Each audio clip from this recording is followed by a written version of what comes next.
Une légende de bronze et de lumière qui n'a duré qu'une poignée d'années.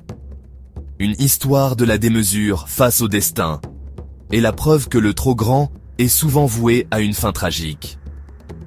Voici l'histoire et les secrets du colosse de Rhodes. L'une des 7 merveilles du monde antique, bâtie pour défier le ciel, mais incapable de vaincre le temps. Le colosse de Rhodes fut érigé il y a plus de 2200 ans, entre 292 et 290 JDC, sur l'île grecque de Rhodes, une île riche et prospère grâce à son commerce maritime. Cette statue atteignait une hauteur spectaculaire de plus de 30 mètres.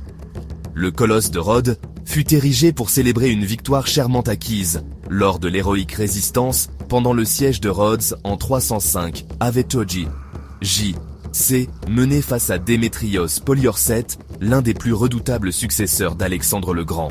Face aux assauts, les Rhodiens ont non seulement résisté, mais ont aussi capturé l'impressionnant matériel de siège ennemi, et après avoir fait fondre le bronze de ces machines de guerre, ils ont utilisé le produit de la vente pour financer leur monument à la victoire. Pour réaliser cette prouesse, la tâche fut confiée au sculpteur Charès de Lindos, lui-même élève du grand Lysippe, l'un des maîtres de la sculpture antique. La statue représentait le dieu du soleil, Hélios.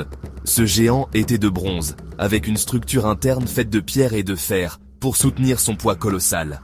Contrairement à l'image populaire issue de la Renaissance, le colosse ne se tenait pas jambes écartées au-dessus du port.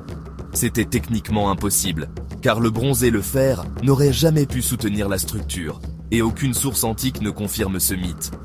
Mais le mystère est là. Après seulement 56 ans d'existence, en 226 avec JC, un violent tremblement de terre renversa le géant. Brisé au niveau des genoux, la statue s'effondra en plusieurs morceaux. La fin tragique est la chute d'un géant. Mais l'histoire des ruines ne faisait que commencer. Pendant près de 9 siècles, les ruines restèrent au sol. Ces immenses morceaux de bronze brisés, avec leur structure interne et leurs plaques martelées, continuaient d'impressionner les voyageurs, qui venaient de très loin pour admirer les débris de ce géant tombé. Mais malgré les descriptions détaillées, un mystère subsiste et anime les débats des historiens. Où se tenait réellement le colosse de Rhodes? Les historiens s'accordent sur 2 hypothèses principales.